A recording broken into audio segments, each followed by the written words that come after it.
Tritunggal itu tidak sedang membahas tentang keberapaan Allah, karena memang konteks masyarakat Israel waktu itu kan bukan masyarakat yang politeis, tapi masyarakat yang sangat strict memandang keesaan Tuhan. Nah, Kristus itu sendiri adalah firman Allah. Dalam wujud ilahinya sebagai sang firman, itulah firman itu adalah Allah. Oleh karena itu, kalau di dalam pengakuan iman gereja purba, kanun al-iman itu dikatakan dilahirkan dari Bapa sebelum segala abad. Allah dari Allah, terang dari terang, Allah sejati dari Allah sejati, dilahirkan, tidak diciptakan. Mana ada orang lahir dari Bapa, kan nggak ada. Artinya bahwa memang Tuhan itu tidak beranak secara fisik. Nah, dikatakan lahir tapi tidak tercipta, karena sebelum firman itu keluar dari diri Allah untuk menyatakan siapa Allah, firman itu sudah menetap dalam diri Tuhan. Sebelum pikiran saya keluar jadi kata-kata, pikiran saya sudah bersama-sama dengan saya. Allah itu Esa, Allah Bapa, Anak, dan Roh Kudus. Banyak kita nggak bisa memahami, tetapi hari ini hadir seorang budayawan, seorang hamba Tuhan, seorang pakar yang saya percaya akan jadi berkat besar buat kita karena pengalamannya. Dia adalah seorang dosen, dia seorang hamba Tuhan, pembicara seminar, gelar yang seabrek di belakangnya, dan dia akan membagi berkat untuk kita. Pak Bambang Nursena, ada tema yang menarik Pak tentang Allah yang Esa dan juga Kristus sendiri itu unik. Bagaimana Pak Bambang? Ya, memang betul sering disalahpahami ajaran Kristen itu tentang keesaan Allah. Tapi sebetulnya harus dipahami bahwa ketika ajaran Kristiani tentang Allah yang Esa, yang sekaligus bersifat Tritunggal itu dirumuskan, sebetulnya pertanyaan yang hendak dijawab itu bukan keberapaan Tuhan, tetapi kebagaimanaan Tuhan. Dan ini banyak orang salah paham. Oleh karena Yesus tidak lagi berbicara dalam konteks masyarakat yang politeistik, tapi masyarakat yang sangat menjunjung tinggi monoteisme. Maka ketika ditanya oleh orang-orang Yahudi, hukum mana yang paling utama? Dalam bahasa Ibrani, misvah harisona, hukum yang paling utama. Maka di situ Kristus mengutip kitab Taurat, yaitu kitab Elehadivarim atau ulangan, pasal 6 ayat 4, yang juga adalah merupakan syahadat orang Yahudi. Di sana Kristus berkata dengan mengutip Taurat, Shema Yisrael Adonai Elohenu Adonai Echad. Dengarkanlah wahai Israel, Tuhan Allah yang kita sembah, Tuhan itu Esa. Jadi di sini yang ditekankan bukan keberapaan, tapi kebagaimanaan Tuhan. Nah, Allah yang Esa itu, dia berdiam kekal bersama firman-Nya dan roh-Nya. Dan Tritunggal itu tidak berbicara tentang tiga Tuhan yang terpisah, tidak. Tapi berbicara tentang aspek-aspek dalam diri Allah yang satu, dan itu tidak hanya ada dalam ajaran Injil. Injil memang merupakan eksplisitasi apa yang implisit ada dalam kitab-kitab sebelumnya, khususnya adalah kitab Taurat. Di sana kalau kita begitu membuka kitab pertama dari kitab Taurat, itu bahasa Ibrani namanya Sefer Bereshit atau Genesis atau kitab Kejadian. Di situ kita sudah melihat tentang Tritunggal itu sekalipun implisit. Misalnya Bereshit bara Elohim et hasamayim ve et saaret. Pada mulanya Allah menciptakan langit dan bumi. Ve haaret hayetah tohu wabohu. Dan bumi itu belum berbentuk, gelap gulita dan kosong. Ve hosek alfene, dan kegelapan menutupi Tehom, Samudra Raya, Wiruah Elohim Merakefet Alvin Hamayim, dan roh Allah itu melayang-layang, merangkumi, mengerami permukaan air, artinya memberi hidup pada ciptaan mula-mula itu.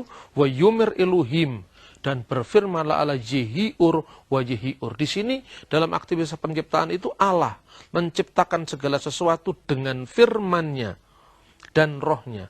Roh Allah itulah hayat ilahi yang memberi hidup dan menyuruhkan hidup pada ciptaan. Dan firman Allah itulah yang mewujudkan kehendak Allah menjadi kenyataan, jadi maka jadilah. Itu Tritunggal. Sangat menarik tentang Tritunggal, tentang keesaan Allah.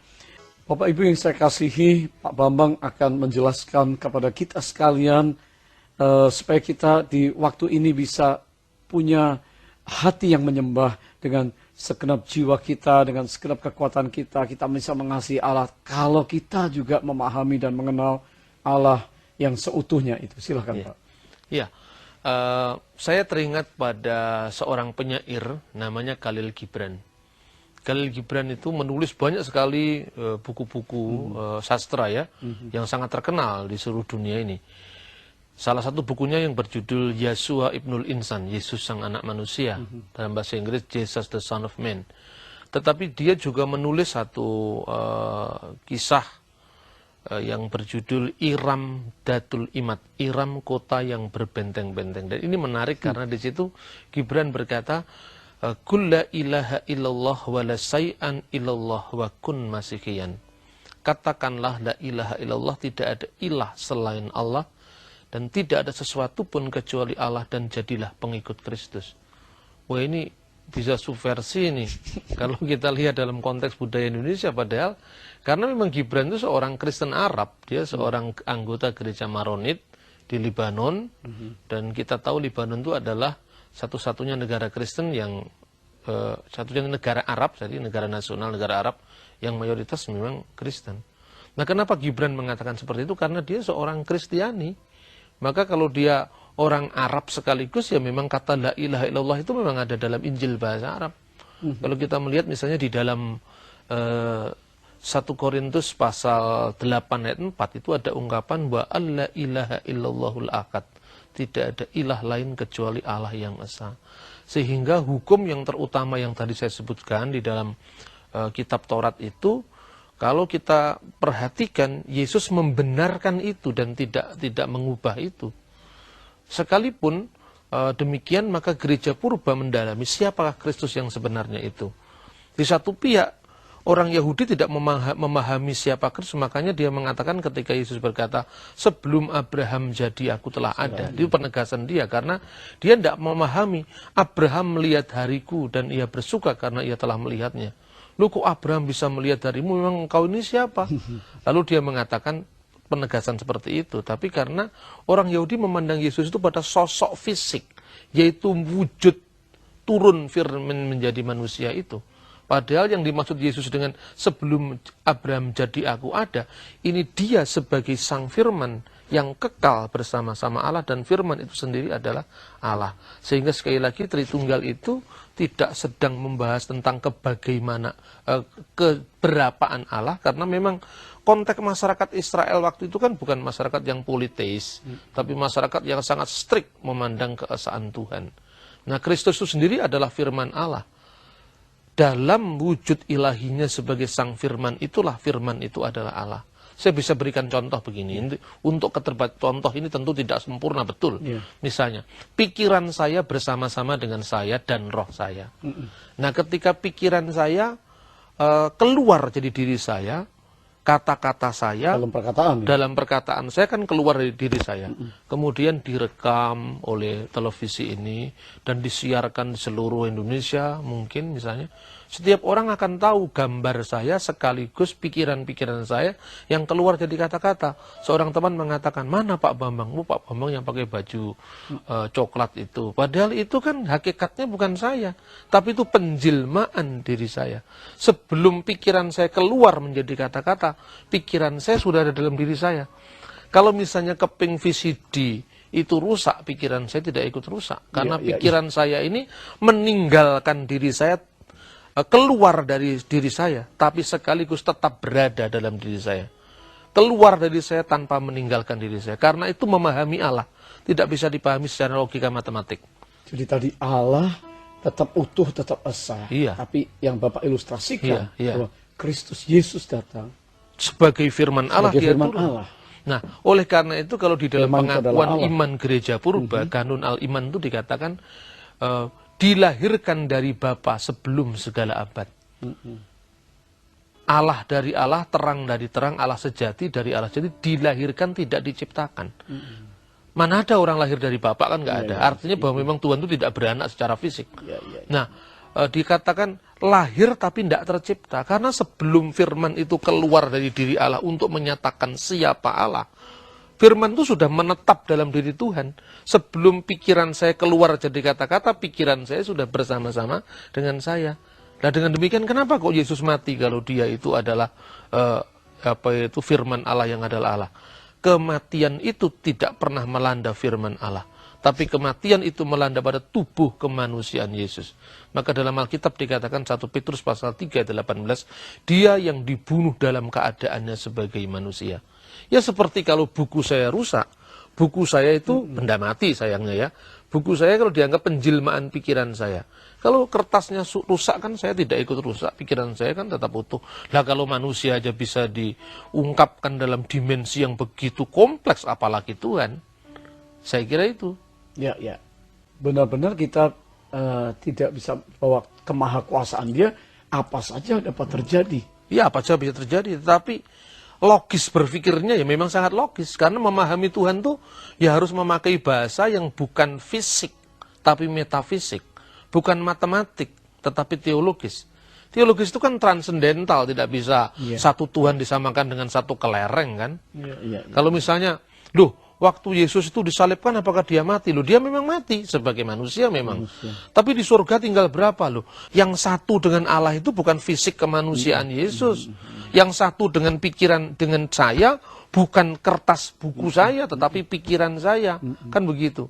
Jadi di surga tinggal berapa ya? Tentu ini pertanyaan yang tidak bisa membedakan antara ilmu matematika dan ilmu teologi ya. Karena kalau dikatakan misalnya Tuhan menyertai orang yang beriman. Berapa jumlah orang yang beriman di Jakarta? Kalau katakanlah ada 100.000 orang yang beriman, di 100.000 tempat yang berbeda Tuhan beserta dengan 100.000. Apakah Tuhan jadi 100.000 kan tidak? Nah saya kira itu. Jadi perbedaan antara logika teologi dan logika matematika. Banyak orang berpikir wah dia manusia berarti dosa. Tapi Allah kan bilang bahwa dia dijadikan dosa karena kita. Ya, waktu dia menerima penghukuman kutuk itu ya Pak ya? Ya, Alkitab sekali lagi menegaskan bahwa dia pada waktu yang singkat telah dibuat lebih rendah dari para malaikat. Kapan waktu yang singkat dalam bahasa aslinya itu braksuti. Waktu yang singkat ini ketika firman menjadi manusia tadi. Nah, di dalam tubuh kemanusiaannya yang sementara, yang terbatas, itulah dia mengalami, menanggung apa yang seharusnya kita tanggung. Itulah wujud daripada kasih ilahi sebetulnya. Kalau dulu Adam yang berdosa kan kita tidak ikut-ikut berdosa. Kenapa kita ikut menuai buahnya? Kita di dunia ikut sengsara, padahal kan mestinya kita diciptakan dengan planning keabadian. Ketika Adam berdosa, kenapa kita ikut-ikut merasakan sengsaranya kehidupan di dunia ini? Nah, kalau dulu kita dihukum karena satu orang mengalami kesalahan, melakukan kesalahan, maka demi keadilan Tuhan, oleh satu orang yang benar kita juga dibenarkan. Jadi sebetulnya cocok dengan keadilan ilahi kalau kita lihat dari segi itu. Allah itu adil ya. Allah itu adil tapi juga kasih. Iya. Dan inilah dimensi yang luar biasa yang perlu dicermati untuk masa Natal ini, bahwa dia adalah Allah yang adil, dia tahu apa saja yang kita lakukan, tapi dia juga dengan kemurahannya, dengan grace anugerahnya, dia mengasihi kita tanpa batas juga. Iya. Sehingga kalau Yesus sebagai manusia, dia memang bisa berdoa kepada Bapaknya, karena tadi itu Pak ya. Tetapi dia adalah Allah itu sendiri, sehingga kalau kita memahami keesaan Allah dan keunikan Yesus, maka kita akan mengerti kepada siapa kita berbakti dan melayani. Supaya tidak menimbulkan bahasa yang salah paham, firman Allah itu telah menjadi manusia. Firman Allah itu adalah sepenuhnya Allah. Ketika dia menjadi manusia, kemanusiaannya itu lahir dari Bunda Maria. Nah, Maria dipilih oleh Tuhan, karena itu dikatakan terpujilah engkau di antara semua perempuan dan terpujilah buah tubuhmu. Buah tubuh Maria itu Yesus. Jadi dalam dimensi kesementaraan manusia, Yesus adalah anaknya Maria, Ibnu Maryam. Tetapi sebagai firman Allah, Alkitab mengatakan, kalau Allah itu Bapamu, kamu pasti mengasihi aku. Sebab aku keluar dan datang dari Allah. Yohanes pasal 8 ayat 42. Dia yang keluar dari Allah kan tidak mungkin daging dan darah. Allah itu roh, Allah itu gaib, Allah itu bukan fisik, bukan badan. Maka yang keluar dari wujud Allah, itulah firman Allah. Nah maka dikatakan yang dia sepenuhnya Allah itu bukan menunjuk pada manusia Yesus, tapi menunjuk kepada firman Allah yang adalah Allah.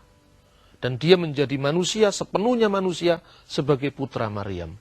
Saya kira tidak sulit dipahami dengan logika dan akal sehat. Dan karena Yesus selama dalam hidupnya dia tidak berbuat dosa, sehingga memang pada akhirnya Allah sangat menyiapkan dia, meninggikan dia di atas segala Allah, ya Pak. Karena dia tidak berbuat dosa, dan itu tampak di dalam kitab surat Ibrani dan juga surat Filipi. Maka Allah telah menjadikan Yesus yang kamu salibkan itu sebagai Tuhan, sebagai penguasa, bukan dalam pengertian ilah atau Elohim, sebagai penguasa dan Kristus. Nah, karena dia tidak berdosa, maka dia bisa mewakili manusia untuk kembali dilayakkan di hadapan Tuhan yang Maha Suci. Karena kalau kita tidak suci, tidak bisa ketemu dengan yang Maha Suci, maka Kristus datang dengan mencontohkan, memberikan teladan, bahkan dia melibatkan seluruh manusia untuk suci, maka dia menebus manusia. Jadi menebus itu maknanya seperti itu. Bapak Ibu yang saya kasihi, luar biasa uraian dari Pak Bambang, kiranya kita diberkati dan tetap bersama kami. Pak Bambang akan menyimpulkan hari ini tentang Allah yang Esa yang kita sembah di dalam nama Yesus Kristus. Saudara, mungkin ada di antara kita yang bertanya, Allah itu Esa, tetapi saudara mungkin membaca dalam Injil Lukas pasal yang ketiga ayat 21 dan kedua, waktu Yesus memulai pelayanan dan dia dibaptis oleh Yohanes, maka dikatakan langit terbuka, Allah berfirman, lalu nampak Roh Kudus seperti burung merpati. Yesus ada di Sungai Yordan. Gimana Pak Bambang? Jadi seolah-olah terpisah. Ya, terpisah begitu. Ya. Kita harus bisa membedakan Trinitas dalam pengertian hakiki, jadi hakikat Allah, di mana Allah, Firman dan Rohnya itu satu, dan Trinitas di dalam penampakan, yaitu di dalam ekonomia. Kalau kita melihat bahwa burung merpati itu kan bukan Roh Kudus, itu kan simbol kehadiran Roh Kudus, itu yang namanya teofani, penampakan ilahi. Sebab Roh Kudus tidak hanya muncul dalam bentuk burung merpati, simbolnya di dalam Kisah Rasul ketika peristiwa Pentakosta itu dia dalam bentuk lidah-lidah api. Roh itu juga berarti ruah, angin. Jadi artinya kemaha besaran dan ketidakterbatasan Tuhan itu ketika dipahami di dalam bahasa manusia yang terikat dengan ruang dan waktu yang terbatas, maka dikatakan teofani, penampakan Allah. Jadi yang satu dengan firman, yang satu dengan Allah dan Rohnya, itu bukan wujud nuzul atau wujud Yesus ketika turun ke dunia, atau bukan wujud teofani Roh Kudus dalam bentuk burung merpati, tapi firman Allah yang bersama-sama dengan Allah, bersama dengan Rohnya. Saya kira itu. Jadi yang kelihatan terpisah itu teofani Roh Kudus, bukan Roh Kudus yang dalam kekekalan itu. Begitu juga yang dibaptis itu fisik kemanusiaan Yesus. Dan siapa yang kelihatan itu?